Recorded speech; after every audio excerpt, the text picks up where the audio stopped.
ta en kyrkje ferna kaos. Altså, ordentlig ferna av kaos. Hva gjør man ta? Og hva ta rett å gjøre?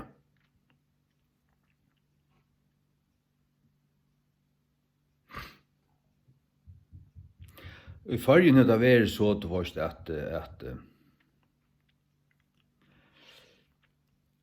åren 1533 så var landet katolskt, og så kom trobøten, så ble alt luthersk, alle kyrkjener. Og så kom man fram i 1800-tallet, så kom man vesingarrørsner, baptistene fer ut, og så kom det ut i 20. øld, og så det flere rørsler som spretta fram.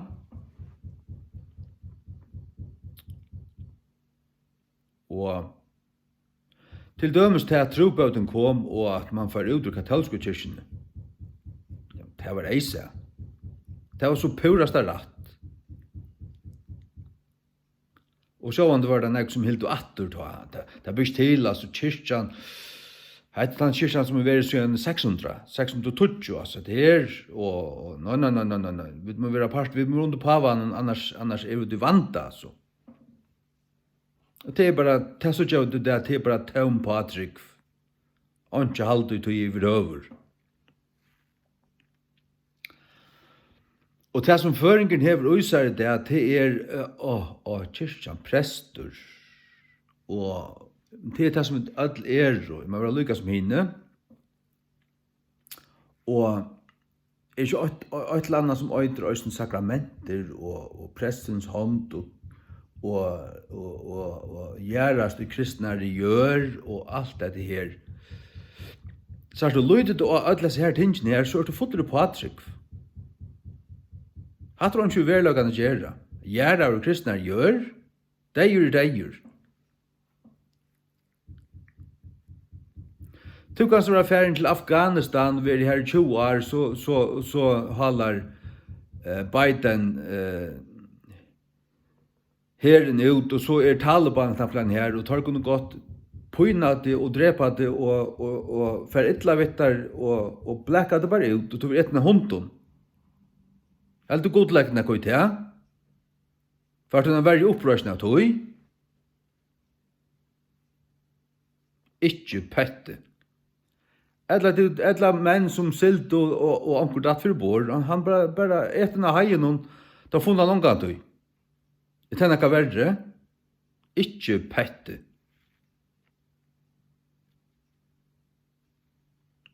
Heldur til enn å være gjeravur og lysen ut av meinar svarta lui. Nekva heldur. Det er kristnare.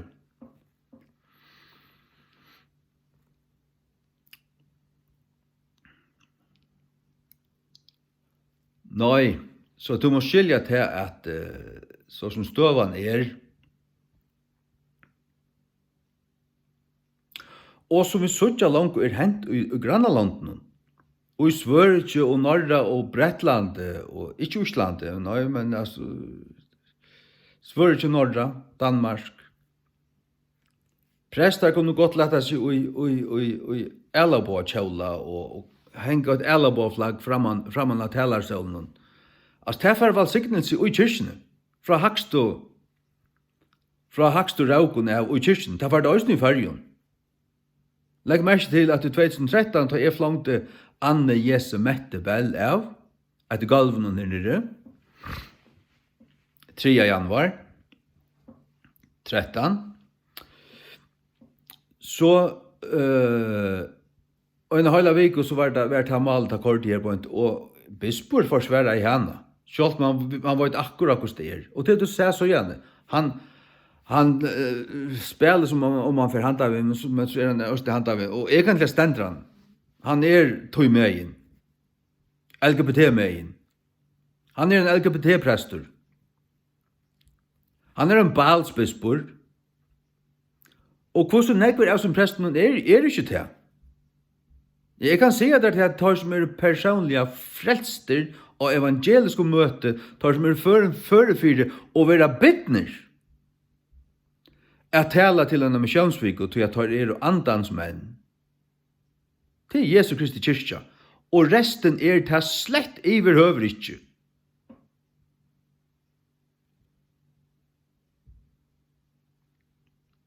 Tu som frelstur gjerst ikkje gode tænastu vi a færa og i kyrkju tja einen aufrelstum preste. Godur sjónu tui. Den anstikt. Og du stolar heldur ikkje til kristna du stolar heldur ikkje kristendavn eller kristen trunne og i bygdene eller her som du borst vi at vysa til at du stolar det vid din anlite og din nærvero. Du vysa stol. Ta er en prestor som prætikar elabåa samfellet og til at vi skulle være fevne alt fevne alt det at det tålsemen tja bispe og tja ES så er det tar politiske prester tar tæn egentlig staten og Jesu navn hatt det til kyrkjan øyer ikke være under staten det øyer ikke være hun øyer være leisriven av tog Jesus sier at hans rujtje, hans kongadømme, ikke av oss nøyme.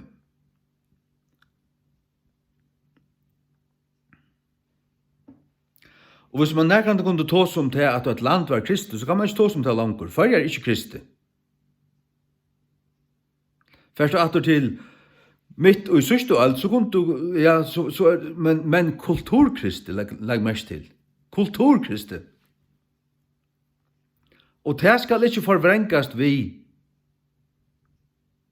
evangeliskan, andlian, eller evangeliska andalia trygg som gonger ut på å være endefødder og frelstur. Det er ikke det samme.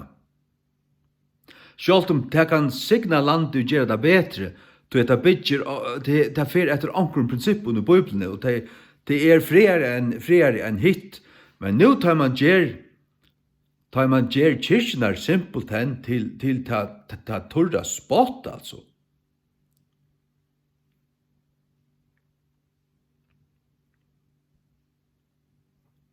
Så er det tøye og i prester kunne standa i talarstolen og tala om elabå samfellet, til båskaperen. Og tøye du så gong der en tur og særst hikk, ja, det er bare hent for 2-3 år siden at det finnes sånne spotlights, du vet, og i tuner rundt om kyrkjene som lyser kyrkjene opp. Ja, hva hendte i 2016 og i Kvithusen? De spotlightene, de ble skiftet ut ved Elabans liter. Kvithusen ble lyst opp i Elabans liter. Ja, men hver måned at du brukar fysisk ljus og til at en prestor pratikar elabå samfunnet fra talarstolen, og til en andaligur elabå i ta. LGBT elabå, ikke Guds elabå. Den politiske elabåen som av tøyarandan som nu rullar fram, som under ES og under ötlen heimstjøtten og i heimnen og ötlen vestrøymnen. Til LGBT, det var et øyne kvar.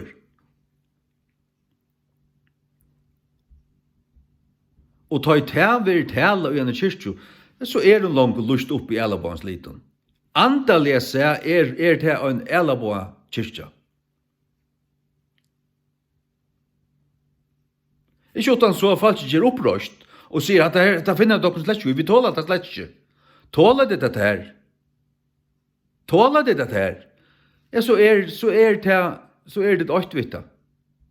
Og spela det som om du slett ikke hørte det. Men det er her. Så er det hverst ått eller annet. Så er det ikke. Så er det heldig ikke Guds folk.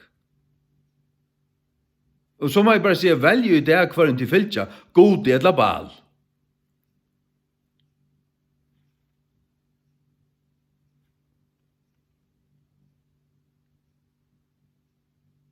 Nå, jeg må si hva som at han tøyma for å komme her som heimamisjonen teker seg fullkomlig på seg ur folkekirkene.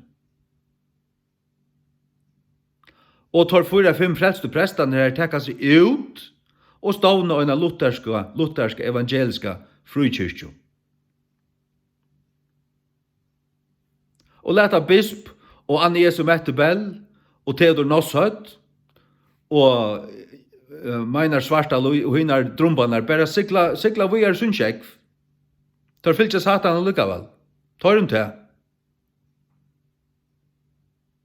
Så vil folk ikke polarisera, ja. Lett dere som bare sutja hver i megin. Det er nekk betre. En rører alltid en elbita og ontje er nekka.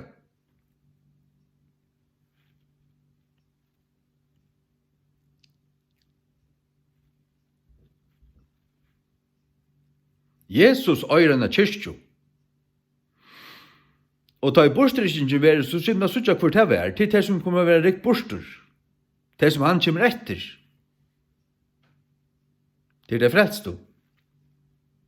Det er ikke alt som sitter i en kyrkju, eller har vært i kyrkju alt sitt lov, eller har vært til alt der så ofta, eller spela orgel i kyrkjen, eller degner, eller whatever, altså. Det er ikke det.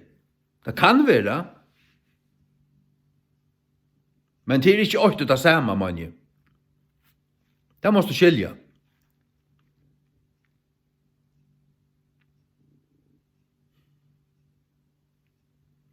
Det måste skilja.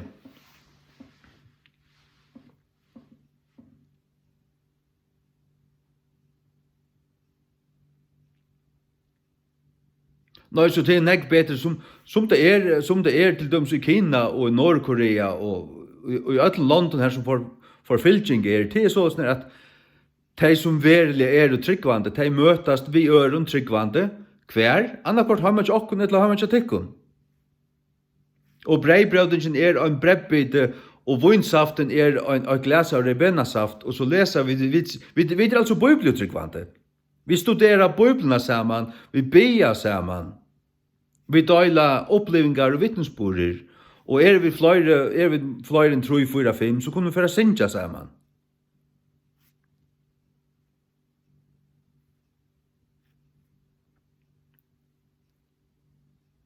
Hatt det til.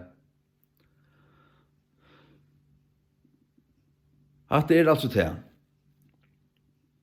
Og ta lysa vidt. Ta sasta, sagt du. Ta kunne lysa enn bjærstare. Vi er stadigvæk her, vi er stadigvæk i samfunnet, og samfunnet ser stadigvæk hver vi er. Vi får ikke sitte av en bunch i kyrkjen og lurt etter en balspreste, for å være Jesus Kristi ljøs. Her skulle du altså ikke.